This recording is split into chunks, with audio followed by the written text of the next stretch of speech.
Well, hello and welcome to the tennis podcast. We're all here bright-eyed and bushy-tailed first thing on a Monday morning. David from Croatia. Not quite as early in Croatia, but still early enough to be bright-eyed and bushy-tailed. David, how are you doing? Yeah, very early because I beat my alarm today so that I could watch highlights of the Seahawks win last night, and that was delightful. And they're doing better than my other team in the football variety over here, West Bromwich Albion. But we leave today, so sadly I've got to pack and go back home. But it's been delightful. Matt is here. Matt, I saw your face in the flesh a mere 12 hours ago. Always good to see you again, though. Yeah, likewise. We had a nice Sunday roast and a successful sporting weekend for my teams. Fulham got a win, watched the Bills beat the Chiefs last night. I told you it would come round. We needed a weekend like this. Did you tell us? It's been a bad... Is that what you told us? Or did we tell you? Yeah. Who could say? Wrench you out of the depths of your sporting despair. I kept the faith. So we're riding high. We're feeling good. We're feeling positive. We're in our Jannik Sinner era, if you will. He has extended his indoor winning streak to 26 matches, beating Felix Auger-Aliassime in the final of the Paris Indoors Masters 1000 event, 6-4, 7-6. Also beat Alexander Zverev 6-love, 6-1 in the semi-finals. So collects another Masters 1000 title and returns to World No.1. Now, he will lose that World No.1 spot when his ranking points for winning last year's ATP Finals come off, because that is 1,500 ranking points. But he can very well get it back at this year's ATP Finals. But he is guaranteed to lose it after this week, albeit very potentially getting it back. Clear? Yes. I'm with you there. It is a bit complicated, but basically the facts are, as we stand at the moment, Jannik Sinner is back at World No.1 and stands a good shot of claiming year-end #1 still, which, given he spent 3 months of this year, Matt, on the sideline serving a drugs ban, is pretty goddamn extraordinary, isn't it? Yes, and it's not like he would end the year World No.1 because he has no rival who had a good year. You know, Carlos Alcaraz has had an incredible year, reaching finals, winning titles. To me, it feels like Alcaraz has been the best player this year, and that might be unfair. When you look at it, Sinner has reached all 4 Grand Slam finals this year in a way that Alcaraz hasn't. But I just think, Alcaraz's consistency and the fact that he's been around for the whole year has really marked him out. I suppose Alcaraz did have a bit of a dip when Sinner was not playing, right? Alcaraz didn't rack up the ranking points at Indian Wells and Miami and, through kind of that portion of the season. But, have to say, Jannik Sinner played like the World No.1 this week. And if we're talking about indoor tennis, this time of the season, these conditions, Jannik Sinner is, I think, the best player in the world. I don't want to go too hyperbolous, but watching that yesterday, that was like a performance that would have lived with any of the greats that we've seen over the last 20 years or so. That would have been tough for Djokovic at his prime to handle, or Federer at his prime to handle. It was that good, I think, from Sinner. He's had this slight vulnerability about him in between points this week. We've seen him hobbling a bit. We've seen him hunched over at times. We've seen him look a little bit uncomfortable physically. We've seen him get a little bit tetchy with his team at the sideline. And yet, once the points have started, he's just been breathtakingly good. The improvements he's made on his serve since the US Open are obvious. He's getting a higher percentage in. I think indoors does help with that, but it looks like a potent weapon again, that serve. And then from the baseline, he can hurt you off both wings. He is incorporating some of that variety that he told us he would. And yet he thought, or he said, he might have to accept some losses while he sprinkles that variety in. Well, that's not happening. He's continuing to crush everyone. And he looks absolutely awesome right now. And I thought Auger-Aliassime played really, really well. And yet there was never really a moment where I thought he was going to win. Sinner was superb. That's it, isn't it? Auger-Aliassime played so well. And look, if he gets a slice of luck in that tie-break, just maybe he's able to take it to a third set. But the fact is, David, that whole match to me looked like watching an analog and a digital version of a tennis player. Like, the gulf in level and top level is just frankly enormous, isn't it? Like, Felix Auger-Aliassime needed Jannik Sinner to have some sort of spectacular drop-off, really, in order to make that match, well, in order to stand a chance in that match, because Jannik Sinner, when he's playing like this, is too good for anyone, really, to handle. It was like watching a rerun of a match, something on YouTube, where you know the result, but you just want to marvel at the level that Sinner can play. But never did I think that the result was in doubt. And that is not meant to be disrespectful at all to Felix Auger-Aliassime, who is one of the quiet stories of the year, the way he has regrouped after a couple of really tough years where he just hasn't been the factor that he looked like he was going to be, and he's made himself relevant again, and he keeps on turning up in the latter stages of big tournaments and doing his job, doing all he possibly can, and also being ambitious and trying to win these finals and hurt Sinner and push Alcaraz. But I keep going back to the US Open where I felt mildly ticked off by Jannik Sinner when he was talking about, I'm not a robot. This takes a lot of work and it's not inevitable. And you could tell he resented the notion, and I totally understand why. And yet that's exactly what he makes it feel like, because he feels inevitable at the moment, unless it's Alcaraz on the other side of the net, or unless it's horrible conditions like we saw in Shanghai, which physically he couldn't handle.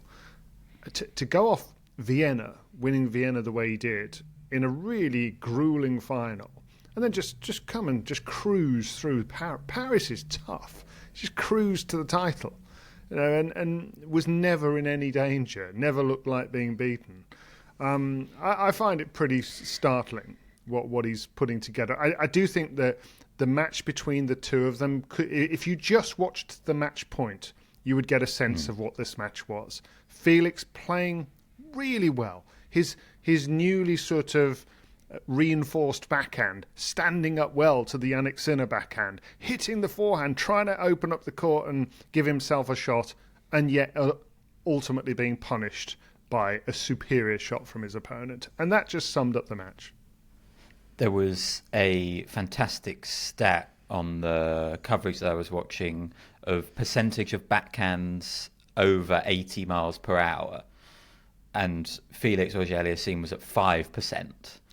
And Sinner was at 70%. Gosh, the that's difference faster there than is Anisimova enormous. even. Yeah,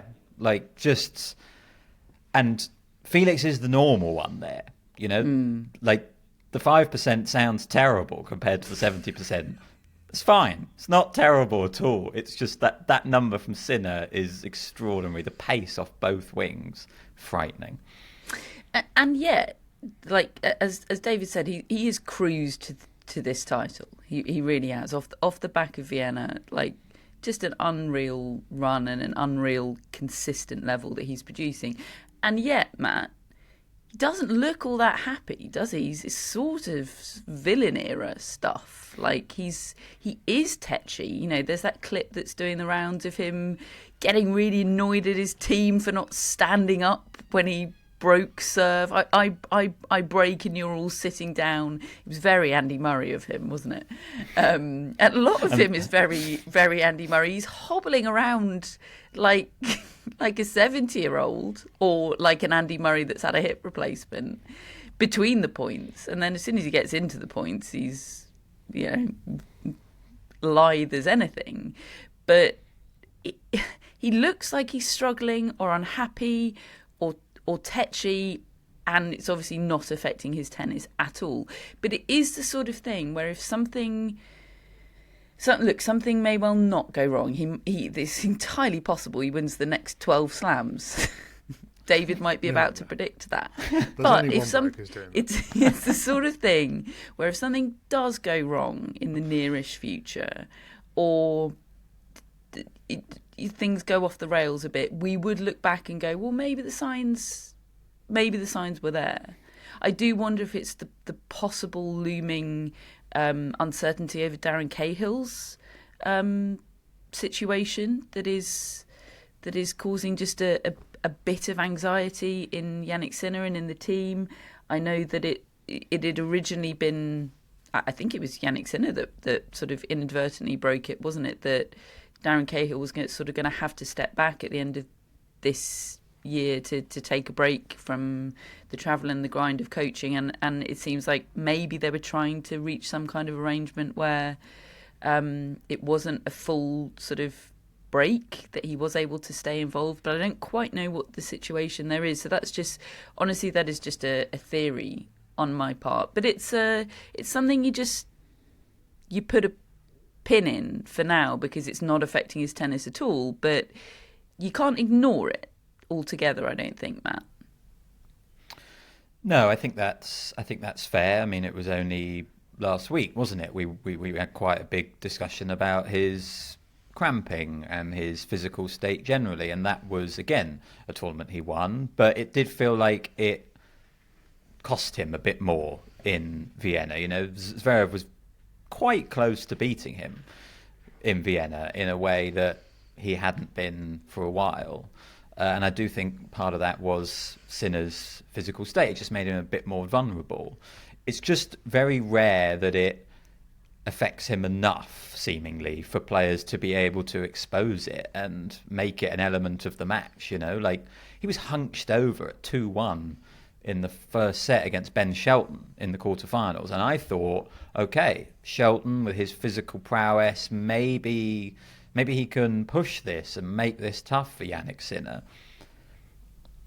He didn't get close to be able to make it a factor. Sinner just absolutely blew him away. So watching him, you are constantly having that in your mind. Like, okay, I'm a little bit unsure about Jannik Sinner here, and yet he's playing so well it doesn't appear to be affecting him. It's not a unique Jannik Sinner thing. I mean, we've seen, say, Novak Djokovic. I've had similar thoughts about him in the past. It's just that Sinner's also able to be so destructive with his ground strokes that he doesn't get involved always in really, really torturous, grinding rallies. He has an ability to just end points and I think help himself sort of physically that way. It's definitely something I'm always going to have in the back of my mind watching Sinner until it either completely goes away or he really starts winning loads of like grueling 5-set matches. The thing is, he's not going to play many of those because he's so superior to everyone. The number of times we're going to see that over a year is minimal, I think, unless something dramatic happens. So I don't know what the conclusion is. The conclusion is, yes, it's there, but it might not matter. It might not matter, yeah. Certainly, like 95% of the time, it doesn't matter. I think, David, he really wants this year-end number one. Now that it's on, I think he thought it was off for a while and had sort of put it out of his mind. Nobody could have predicted Alcaraz losing to Cameron Norrie, but now it's really back on, and I'm glad because it gives this stage of the season when everyone's looking for a reason to put their minds and their bodies on the line one last time. It does give it that extra bit of bite, and I do think it's going to give Jannik Sinner and probably Carlos Alcaraz in Turin as well that extra bit of bite, because I think they both really want this. Yeah, I would have thought so, and I think it's a pretty impressive regrouping from Sinner post US Open, because it would be very easy for him to have been, given that he's won these events before and he's won the ATP Finals, and it could have seemed a bit, well, Australia, let's think about that, and so probably has helped focus the mind, but I think one of the interesting things is the sheer chasm between the two of them indoors at the end of the season. It is dramatic at the moment. We talk about them in the same breath, Alcaraz and Sinner, but they don't look the same player at all at this end of the season. Sinner looks considerably the better until further notice, and that's what makes me really interested to see whether Alcaraz can do something about that. Can he get some form going in Turin? He's got, the nice thing is he's got the group matches to kind of play his way in, a bit like he did at the US Open, in theory. But there's no evidence that he's getting closer to figuring this out. But that doesn't... Look, we are searching for interesting things at the moment in men's tennis, really, that aren't just a formality, because nobody else is getting close. Alcaraz will end the year number 1 if he goes undefeated in his 3 round-robin matches in Turin, or if he reaches the final with at least 1 round-robin match win. I mean, he'll be doing well to reach the final without 1 round-robin match win. And those things stand no matter what Jannik Sinner does. If Alcaraz achieves those things, it doesn't matter what Jannik Sinner does. Alcaraz will end the year number 1. So would you say that puts Alcaraz in pole position? I mean, Sinner, I think, both of you correct me if I'm wrong, Sinner's the favourite for Turin, but they're both the favourites to reach the final, right? Because this is so much better than everybody else. And if Alcaraz reaches the final, he ends the year as number 1. Yes, and look, I think the way Zverev looked this week would be good news for Alcaraz, just in terms of, if he were to land in Zverev's group. I think Zverev playing his best indoors could be a problem for Alcaraz, but he looked awful against Jannik Sinner, and he talked about how his ankle wasn't right, and then I guess what I'm doing is scanning the field and thinking, right, who could beat Alcaraz? And look, Alcaraz lost to Norrie. Norrie played very, very well, but we've got a field here of players who are better than Cameron Norrie. But I expect Alcaraz to play better than he did in that match. So it's kind of like, who's it going to be? Is it going to be a Taylor Fritz? I certainly wouldn't expect Alcaraz to lose to a de Minaur or a Shelton, to be honest. If Djokovic is in the field, he would potentially be a problem for Alcaraz in the group stage if we're trying to if Alcaraz needs to get through undefeated as his best route to getting to world number 1. But I don't know whether Novak Djokovic is going to play. So I do think Alcaraz is probably going to do it. But, if he plays like he did against Cameron Norrie, then someone will probably take him out. Okay, well, this feels like an opportune moment then to get onto the subject of El Race, because Novak Djokovic, even though El Race is run for him and he is confirmed qualified to Turin, he still plays a very significant role in it all. Such a Novak Djokovic thing to do, isn't it? Just make yourself the main character. Yeah, prepare yourself for some main character energy here from Novak Djokovic. So, Felix Auger-Aliassime obviously reaching the final in Paris has very much helped his case for snatching that 8th qualification place for Turin. Currently we have Carlos Alcaraz qualified, Jannik Sinner qualified, Alexander Zverev qualified, Novak Djokovic qualified, Ben Shelton qualified, Taylor Fritz qualified, and Alex de Minaur qualified. Those are your top 7. So we have Felix Auger-Aliassime and Lorenzo Musetti vying for that 8th and technically final qualification spot. So Felix Auger-Aliassime has 3,845 points, and Lorenzo Musetti has 3,685 points. So that is exactly 200 points separating them. Felix Auger-Aliassime had entered Metz this week, but has withdrawn. So Felix's race is run. He is banking that 200-point lead, and he is saying, over to you, Lorenzo Musetti, and your living nightmare. Your waking nightmare.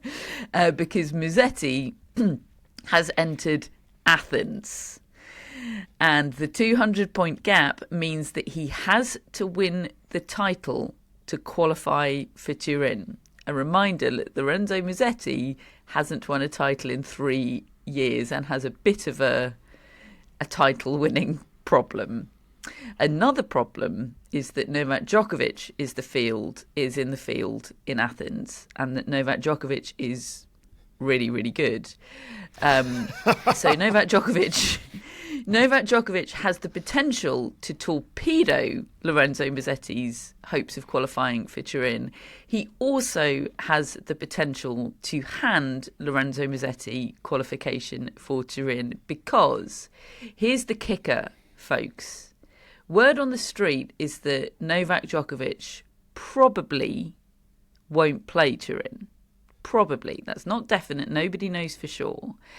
But he can't pull out of Turin while he's entered in a tournament and playing in a tournament before Turin. You can't pull out of next week's tournament while you're playing in this week's tournament. So while he's still alive and going in Athens, he will remain in the Turin field. Now, the draw for Turin is done on Friday, so there's every chance that he will be in that draw, even if he intends to pull out eventually of the tournament. And of course, if he does pull out, that renders the race between Felix Auger-Aliassime and Lorenzo Musetti redundant, because a 9th spot will become open and they will both get in, and Lorenzo Musetti's nightmare will have been lived for nothing. Perfect summary.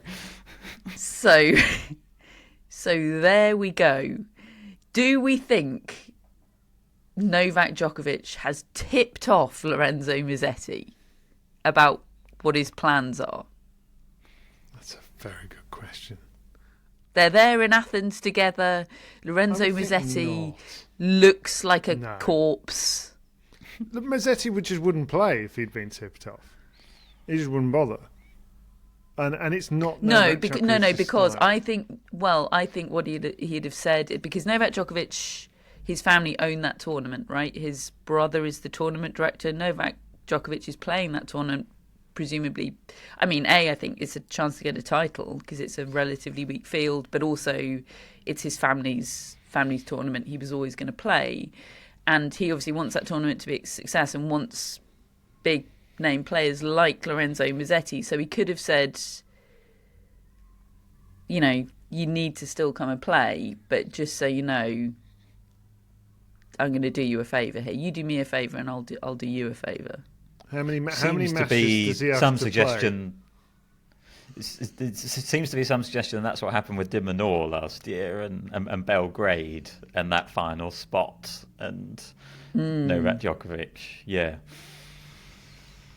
How many matches does Musetti have to play, David? Is that your question? Yeah, I'm sort of curious. You know, all right, Novak, if I'm going to show up, like when can I withdraw? Or do I just have to put a sort of, decent performance in and then I'm all right? Can I have a couple of days between at least? It is, and I know this is a this year problem only because the ATP have changed the rules so that from next year onwards, the race for Turin will end after Paris. Metz is coming off the calendar, isn't it? But none of this can happen. The standings after Paris will be the standings for Turin. So we got to enjoy this nonsense while we can, basically. But for this year, Novak Djokovic has the potential to really make a hash of things in Turin. Like, they're going to have the draw and media day. They're probably going to have the draw and media day not knowing what the field is, or maybe everybody kind of behind the scenes will know what the field is, but it won't be able to be said publicly because Novak Djokovic won't have formally withdrawn at that stage. I think they could have a Svetlana Kuznetsova on their hands here, David. Well, that worked out quite well. So let's hope Joe it Conte was in all the draw photos. I know, but then Kuznetsova became the story of the tournament by having a great run. But yeah, it was a bit awkward. They're going to have to use some much better AI than the Six Kings Slam had and take the official photo and then AI Lorenzo Musetti into it at last minute, but make sure it actually looks like Lorenzo Musetti. Yeah. Do we think Novak Djokovic is going to play in Turin? Has all of this from Lorenzo Musetti been for nothing? I don't really think he is going to, but it's the thing trying he to didn't predict last what time we Novak saw him. Djokovic is going to do. Yeah, he doesn't that's look it, very David, well, isn't it? you know. No, I mean, last time we saw him, he wasn't fit, was he? No, he looked terrible at Six Kings Slam. I mean, apparently not as bad as Stefanos Tsitsipas, who one by one written a statement to say he's pulling out of tournaments, whilst he still managed to go and play for 45 minutes at the Six Kings Slam and pick up however many millions. But yeah, it's I don't know. Djokovic looks like, I mean, he takes a lot of time off anyway, but he looks like he absolutely needed time off after that thing. So to play 3 matches against the best, it's a big ask. Just on Tsitsipas, by the way, since you mentioned him, he's pulled out of Athens, a home tournament. He is dropped out of the world's top 30. He is going to be unseeded for the Australian Open. He, David, hasn't played a top 10 opponent all season, which tells you, he's not been losing to Sinner and Alcaraz. He's losing to players that he past iterations of Stefanos Tsitsipas would have considered way beneath him.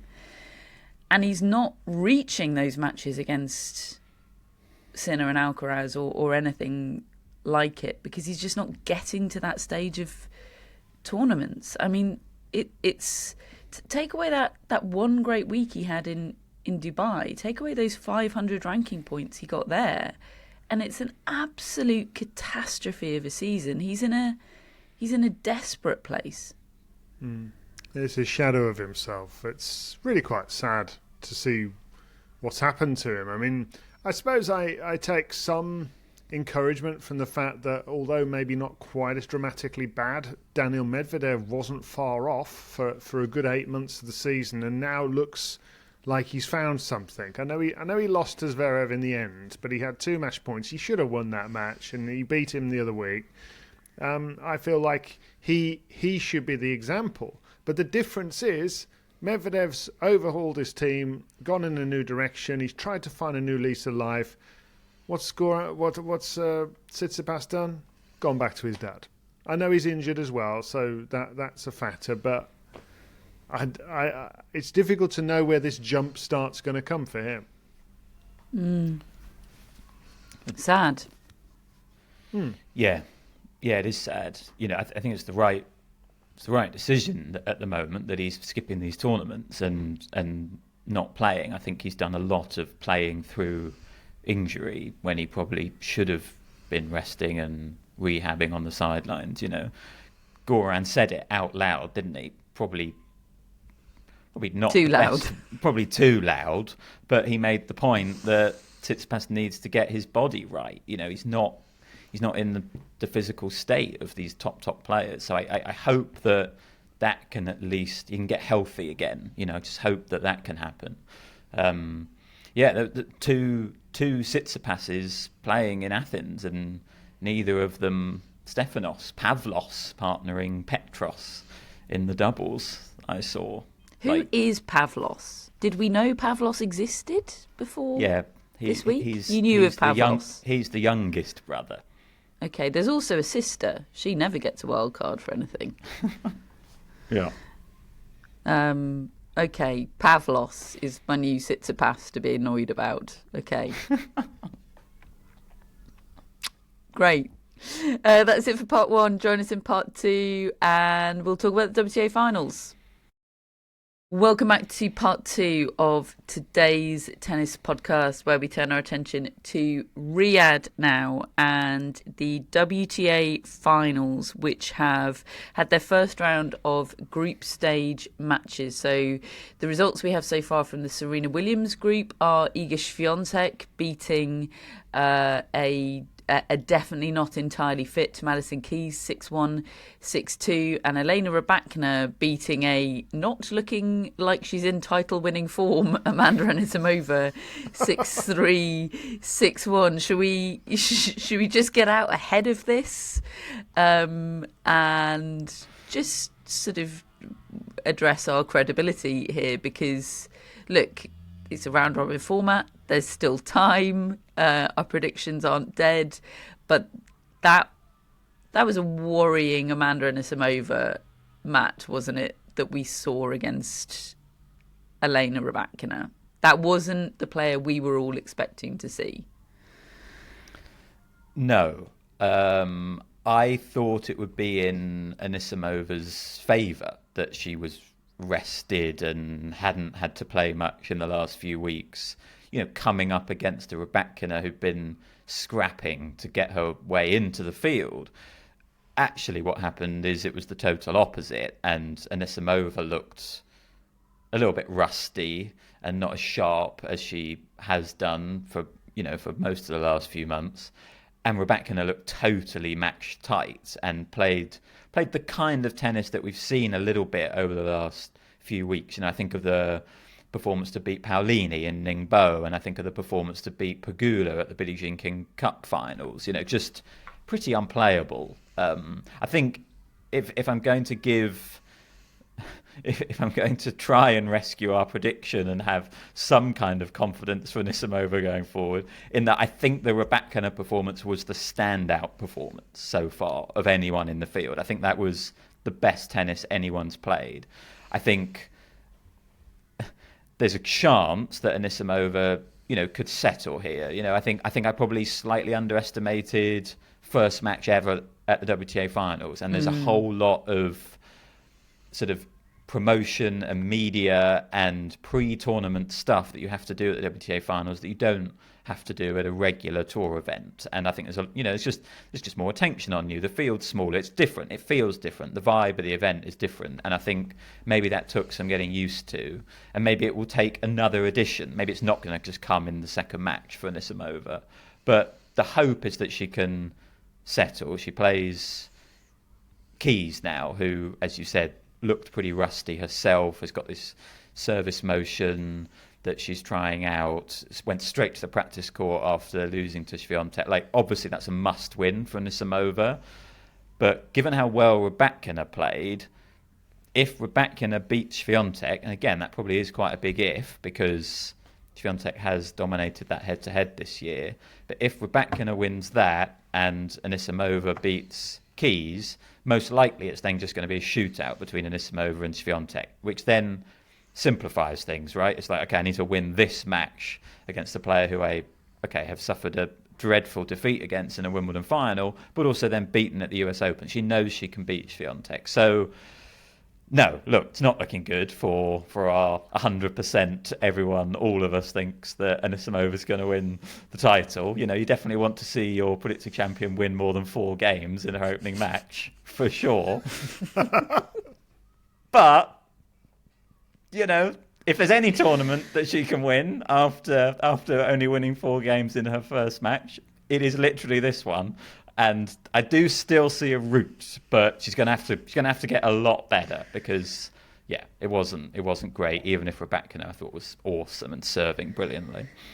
So it's Swiatek Rybakina today, and Anisimova Keys to follow, and Madison Keys, as Matt said, like she She had this new service motion, which looked to me like an interim service motion because she physically wasn't able to produce her usual service motion, rather than a revamped technical change in order to make some kind of improvements. It certainly wasn't an improvement on the day, was it, against Iga Swiatek? So look, if Anisimova loses that, we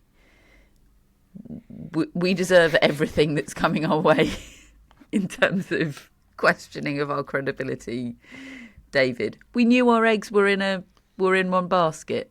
We absolutely knew what we were doing.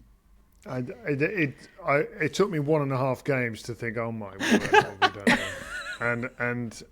And the look on Anisimova's face was a problem, because she was already glancing over to the support team as if to say, bloody hell, she's playing well. You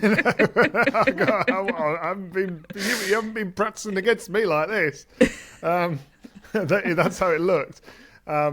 And Rybakina, you're right. I mean, my goodness, she was just middling everything.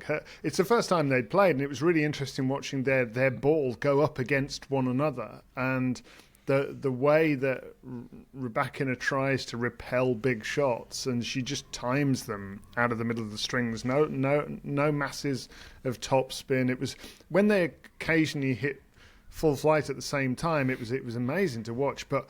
I mean, the movement of Rybakina was so superior to Anisimova in this match. I mean, I think, look, it is anyway, just because of the type of players they are. But, yeah, Matt summed it up. One's rusty, one's played in. Why the hell that didn't occur to me before I said that Anisimova would win this title, I don't know. But it didn't. But you have made me feel rather better about things than I did about 10 minutes ago. Put it that way, Matt, because I too now can That's see normally that the effect you have on me, Dave. I know. So I'm I know, glad to be able to throw that I'm back. usually just blindly optimistic. You've actually given reasoned analysis as to why it might happen. So yeah, I'm feeling better. The Stephanie Graf group. Arina Sabalenka sits at the top of it. She beat Jasmine Paolini 6-3, 6-1. Paolini not looking well. It was one of those very snotty tennis matches that I really struggle to watch because I don't want to see that much snot. And it's certainly not what I go to a Jasmine Paolini match for. You know, bring me vibes, not snot. Yeah. But I did feel sorry. I did feel sorry for her. Yeah, and she's conspicuously absent from a lot of the social videos that have come out, because they said on the Sky coverage here that actually they used the words "taken ill" after her practice session, which made me really worried. That sounded like quite a grand turn of phrase. It's quite Victorian, isn't it? It makes me feel like someone's come down with consumption and a priest is about to be called. Yeah, I mean that wasn't what came to mind for me, but now you've said it, yes. But actually, I think you're right. I think she's got a cold. I think she's got a bad cold, and therefore she wasn't at media day, I think is the point. But she did play the doubles. She won the doubles, but then she played the singles and was terrible. And actually, look, the big picture here is we've had 4 matches, 9 sets, and we've had 1 set get past 6-3. And that was not a great quality set. Like, it's been a bad start. I was quite pumped for these finals, and the matches so far have not delivered either in terms of competitiveness mostly or quality. And yeah, this Sabalenka-Paolini one, Sabalenka served well, I thought, in a couple of key moments, but she didn't even have to be anywhere near her best. And yeah, Paolini just, she's unwell, and it's just really tough to see. It has been flat, hasn't it, David? The court looks slow to me, which isn't necessarily a terrible thing, but with the flatness of the atmosphere and the players, it's just adding to the feel of just it being a bit of a drag so far. There's time for it to turn around and catch fire, but so far, as Matt said, I had quite high hopes for this, and it's left me a bit cold. Yeah, I think the thing is we come into it and you see the lineup of players and you're excited because on paper it looks fantastic, but then it just suddenly has this end of season feel to it where everybody's knackered, and also it's being played somewhere where it's not Paris. You know, we've just watched Jannik Sinner's match, pretty run-of-the-mill, straightforward match, and yet they're chanting Felix Auger-Aliassime's name to try to get him back into the match, and there's vibe just in the sound of the thing. There's no vibe in the sound of what we're exposed to from Saudi Arabia. And, you know, we're getting press releases saying that crowds are much bigger than last year. And maybe there are. I mean, I can see people in the darkness in the crowd. I don't know how many because they're in the darkness. And I think that that's probably deliberate. I like the way the purple court pops off the screen. That's about it so far because apart from Coco Gauff against Jessica Pegula for a second set, that's the only interesting set of tennis I've seen so far. And hopefully the tennis brings out the vibes because that can happen too. If you can just get a really good match. There was even one rally in Gauff-Pegula where they were side to side and back and forth, and by the end of it I realised I'd been holding my breath watching the rally and it was exciting and I couldn't wait to see who won it. But they were so few and far between. It's not been a great first 2 days. Yeah, we did finally get a 3-setter between Gauff and Pegula. Pegula winning it 6-3, 6-7, 6-2. And it was, as you say, David, the most compelling match. I still found it odd. Like, this was not a thriller, I don't think. I mean, it was another one of those where the fact that Coco Gauff made this competitive was pretty extraordinary because she was all over the place. 17 double faults, 45 forehand unforced errors. I mean, yeah, those numbers speak for themselves. Yeah, and look, if you dig into the serving a little bit more, it was the first time her first serve percentage had dropped below 60% since Cincinnati, which I think is potentially because she was trying to fire it up a little bit more. You know, there was one serve that reached 127 miles per hour, like huge pace on it, whereas we did see, you know, certainly during the US Open, she was mostly rolling that first serve in. So it's an odd one because it, you know, you look at it and you think, 17 double faults, that really doesn't feel like there's been any progress. But then clearly she's just still in such a developmental phase with it where, okay, she's at least going for it pace-wise again.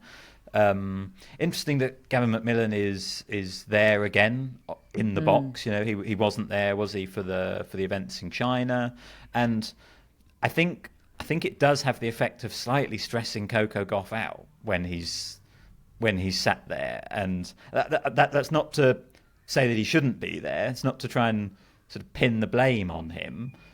But I think just his presence almost makes Coco Gauff get in her own head about the serve. Like, she was a lot more calm and relaxed, I thought, in Wuhan and Beijing, even if she wasn't playing her absolute best. You know, she got absolutely blown away by Anisimova in one of those, but she also then bounced back and won the title, and she just seemed quite settled again, even if she wasn't peak Coco Gauff.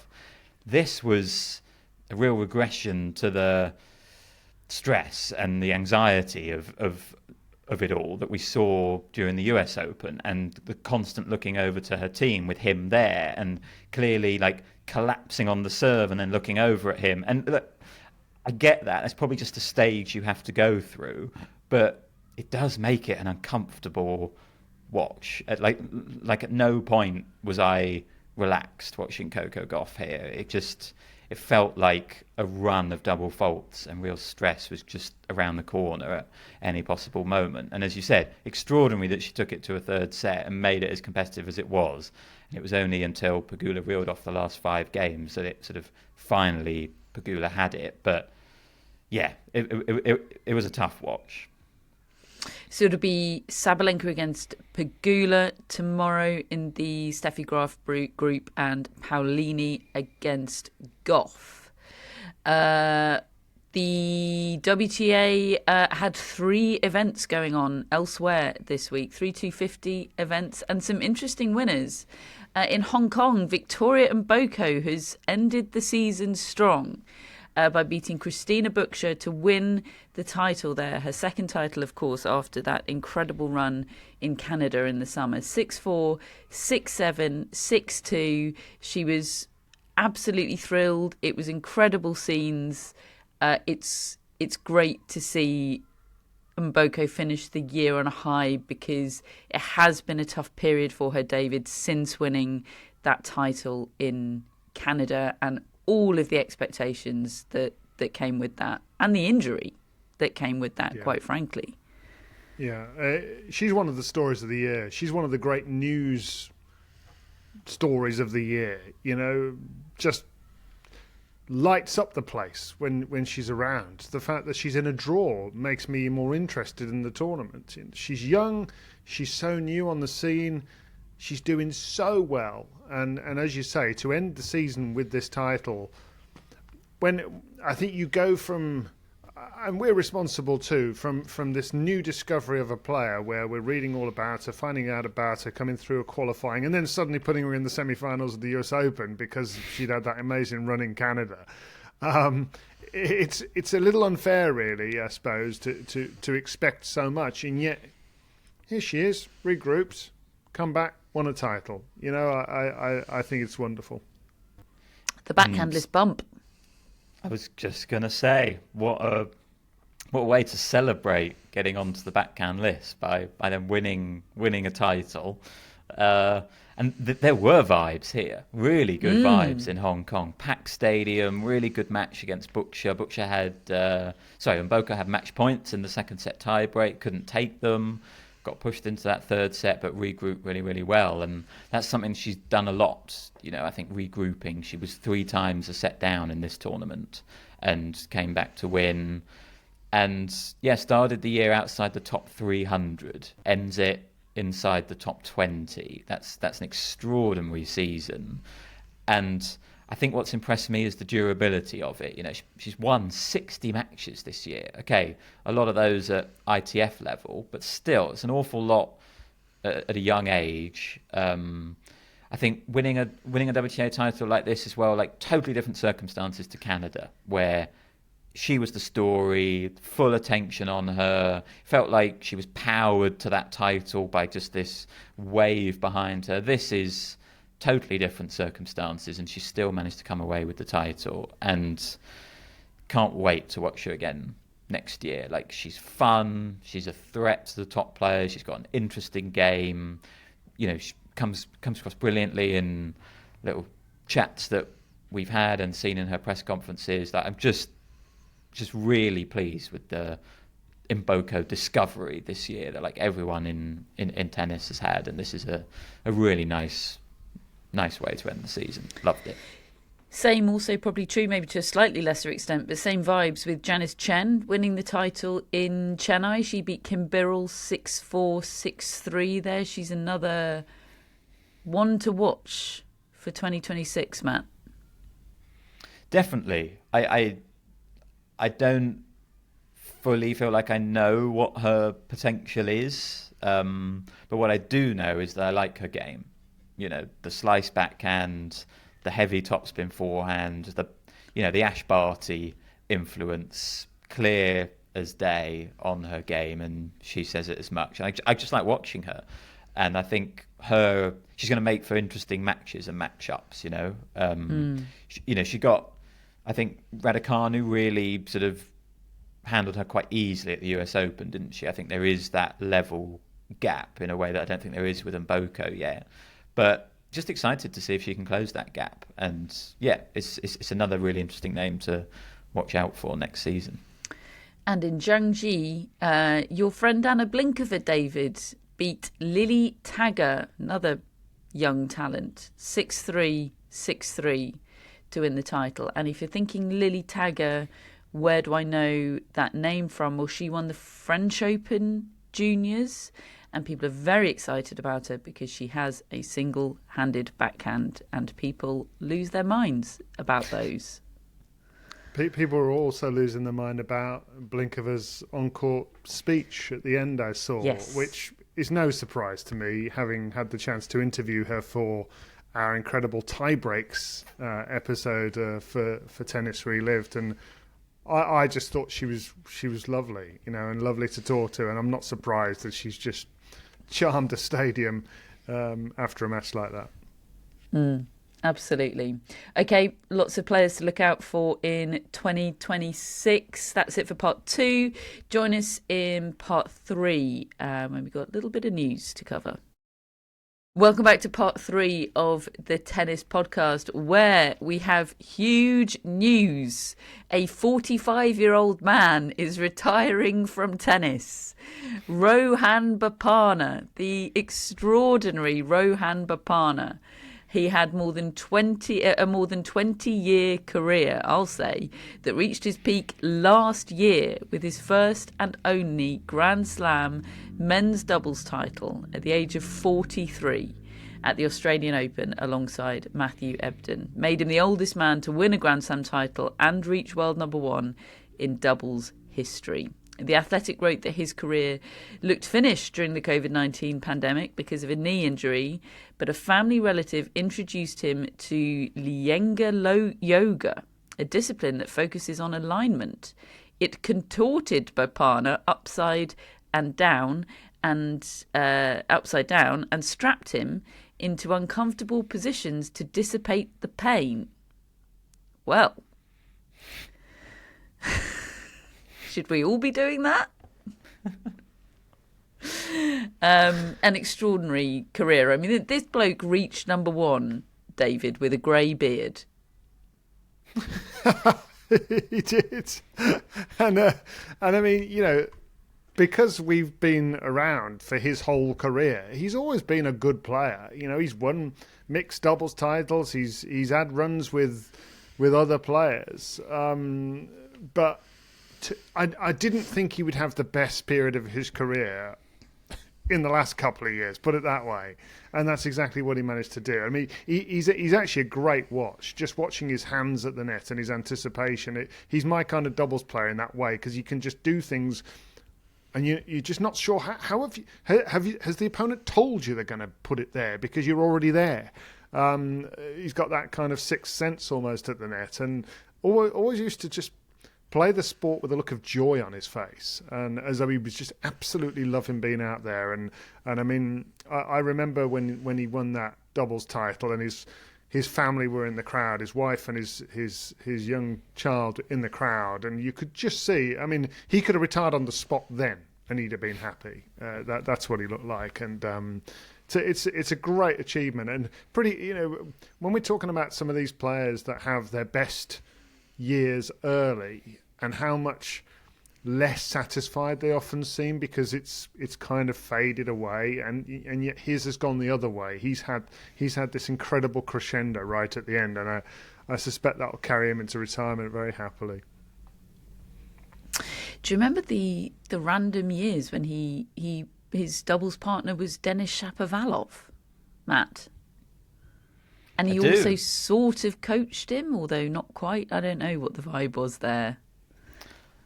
I'll be honest, I had forgotten about those years, but then I saw a lovely post from Denis Shapovalov on Instagram as a tribute to Bopanna. He'd done like a full post with a collage of photos, and I love it when players put out statements which are human rather than PR. Like you could tell when they really want to post something and mean it. And this was a really nice post from Shapovalov.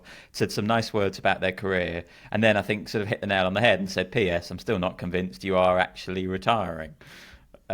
Which, I mean, I don't trust any retirement anymore. No, absolutely. There was a whole. Speaking of doubles players retiring, there was a whole ceremony for Mahut in Paris. Have to say, I thought that was a really cool tribute that they did, getting all of his match-worn shirts from Lacoste and putting them on the court. I thought that was thought that was actually really touching and moving what they did there for Mo. But yes, will we see Bopanna and Mo on a court again? Definitely a higher than 0% chance. If maybe that would be on a court again together, that would really be a personal troll to me, wouldn't it? I'd back them to win something. Happy retirement, Rohan Bopanna. An incredible career. Folks, our mascots for this episode, or rather two mascots. This is a very special one, actually, because very sadly, we, the Whittaker family, lost the original tennis podcast pet, the OG, the wonderful Rosie, on September 13th, a couple of months ago. A really sad day for our family, and she was a wonderful dog, and she is still missed every single day. So we wanted to pay tribute to Rosie on the tennis podcast, and we've been sort of waiting for the right time and the right moment to do that. And now feels like that right moment, because arriving in the Whittaker family this week is Pippin, my parents' brand new puppy, who was born on the very same day that Rosie left us, which is very poetic, I think. So today's or this week's mascot duo is Rosie and Pippin. And yes, there will be pictures of Pippin abound when she arrives with my parents. They're going to pick her up on Friday, and the countdown is very much on. We're all very, very excited about Pippin. And yeah, those are this week's mascots. David, I know you had a very fond place in your heart for Rosie, and I always loved that. Oh, Rosie had such a sweet demeanour. She was so calm and sort of soothing and warm. You know, she would always just sort of quietly come up to you and just be ready for a bit of attention. But I have a particular fond memory of her OG appearance on the tennis podcast when I became aware that this was back in the days, I think, when just Catherine and I were doing the shows, and Catherine made it aware to me before the show that she was dog sitting and Rosie was under the table, but you know, she's just going to sit there. That's fine. Except she didn't. And I don't know what startled her, but when she really went for it, she had a heck of a bark on her. And she barked full pelt into the microphone when we weren't quite expecting it. And Catherine, who hadn't told the audience that she was in the vicinity, just said, that was a dog. And that was in the days when we didn't necessarily sort of have the presence of dogs around us very much on the show or any other interruption. We were a bit more serious faced at all times, and then we had to explain ourselves. But it was a wonderful moment. It was one of those iconic tennis podcast moments, and so out of character for Rosie, because she wasn't a barker, but she was a great guard dog. She would have protected us all with her life. So she is much missed, Rosie, and she will live on in the spirit of Pippin. And we are all on tenterhooks to see how only child Billie Jean responds to the presence of an adorable new puppy. Fingers crossed, wishing us luck. We have our mascots, Phoebe, Maisie and Roger. We have our top folks and executive producers, Greg, Chris and Jeff. And Matt, we have some shout-outs. We do. We have some great shout-outs today. Susan Ramsey is our first one from Falkirk in Scotland. Hello, Susan. Hi, Susan. And Susan may well remember Rosie's appearance on the pod, because Susan says, I've been listening since before Matt. Wow. The dark First days. introduced to tennis by my dad, and often listened to Wimbledon on the radio with him when we were on holiday, as we were always in a caravan with no TV. I still love tennis on the radio, says That's Susan. how to do it, Susan. You've won David over there, Susan. Yeah. Have you got any tennis Susans for Susan? Susan Lamons. Susan Lamons. Very good. Didn't she sort of unexpectedly play really well against Iga Swiatek at the US Open? Yeah, she did. Yeah, she did play well. Yeah. There you go. Susan Lamons, a worthy tennis Susan. Thank you, Susan. We've also got Hannah Loxton. Hello, Hannah. Who, Hi, Hannah. again is an early days pod listener, says, I can remember being on tenterhooks for the episode after Andy Murray won Wimbledon in 2013, because it was just so exciting. It was so exciting, Hannah. Hannah, I presume, is from the United Kingdom of Great Britain and Northern Ireland. Yes. Hannah like our Hannah. The marvellous Hannah we Wilk. love Yeah. Hannah's. And this Hannah says that she's only commented once on the barge, but is an avid reader. Oh, a lurker. Oh, I like that. Yeah. Yeah. We've all got a bit of lurking in us, haven't we?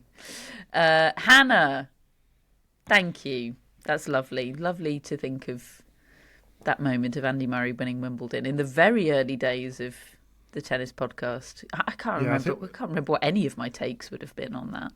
I think we might have been on a bench outside. That checks out, yeah.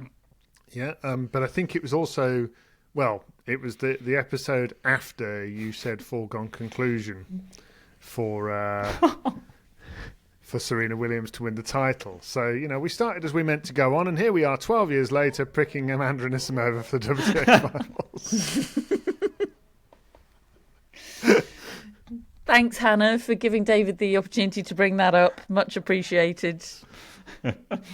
And finally, we have Kim V from San Diego, California. Hello, Kim.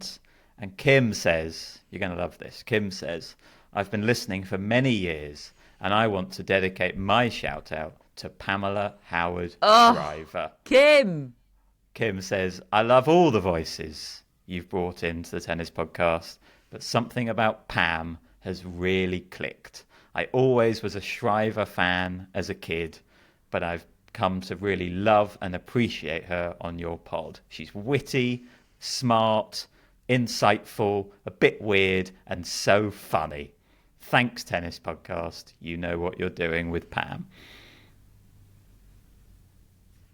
Mic drop from David, who's just... What else is there to say? Kim, no notes. I love that so much. You live down the road from Pam.